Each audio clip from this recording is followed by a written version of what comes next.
Hi, this is Trey Pastor, and welcome to my review of Fate of the Furious, or Fast and the Furious 8. Okay, the eighth adventure in the franchise, which has seemingly evolved from what it used to be into what it is now. Basically, them being street racers till now them being basically super spies. Okay, with cars and stuff and fancy toys, and it works for the government. Anyway, in this version, if you've seen the trailers, you pretty much know what the story is. It appears that Dom Toretto has basically turned against the team and is working with a terrorist named Cypher, played by Charlize Theron. Okay, she's in this movie, and so basically the team has to chase down Dom, and try to stop Cypher for her nefarious plans.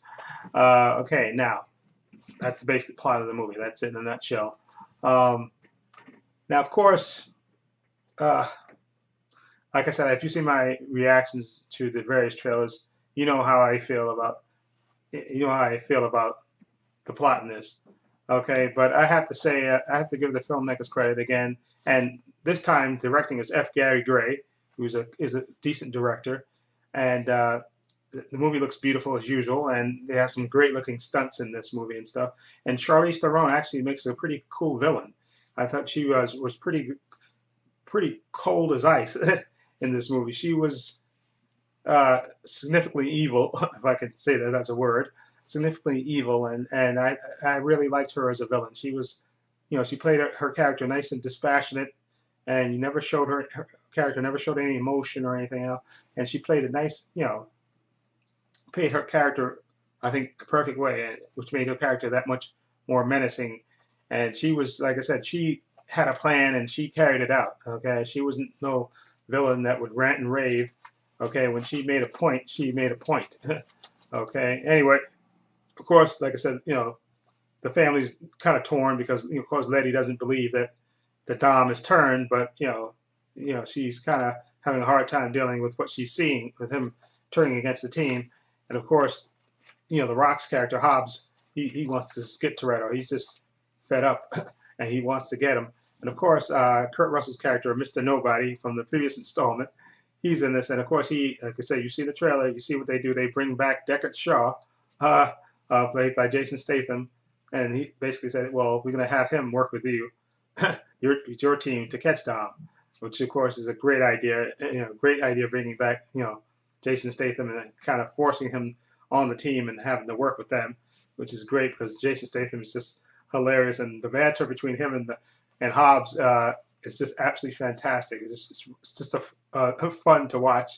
Okay, but this movie, like I said, this movie is not as good as the last one. I think because the last one had that emotional component to it, of course, because Paul Walker's character, Paul Walker in real life, of course, that passed away, and of course, in this movie, in the last movie, they kind of said goodbye to him. So that movie is more emotional. I mean, this movie, yeah, because they think Don's turned against him. It's most, but I think they had more emotion in the previous movie. Okay, but other than that, I did enjoy it, and again, I like what they're doing to they to change things up with the franchise to kind of keep it evolving and keep it going. Okay, I do like that. Okay, and this movie is entertaining, and like I said, there's quite a few surprises in here that I don't want to spoil, and there are a couple of them that made me put a smile on my face, and of course made the audience have a smile on their face as well, which really that's the mark of a good franchise. And again, I like what they did, the way this franchise is constantly evolving. And again, Tyrese and Ludacris provide the comedy, the bickering back and forth. Tyrese is just hilarious, and that's always good. And of course, like I said, The Rock is The Rock. Hobbs, he's just just total badass. Okay, and he does well as well. And then of course, Jason Statham is just absolutely hilarious and great. And there's a great sequence with him on a plane and a baby carrier. That's all I'm going to say. Okay, that's all. That's just you have to see it to believe it. Anyway, so overall, I did enjoy this movie. Like I said, I don't think it's as good as the last one because I think the last one had that emotional component with it, with Paul Walker's passing and with the character of Brian, going away from the team and stuff.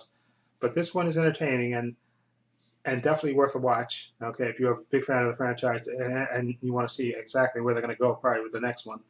I'm going to give Fate of the Furious. I'm going to give it a 7.8. Okay, I'm gonna give it a 7.8. Okay, again, I think the other one, the last one was just that much more emotional and stuff. Because again, you had this basically saying goodbye to the Brian character and stuff.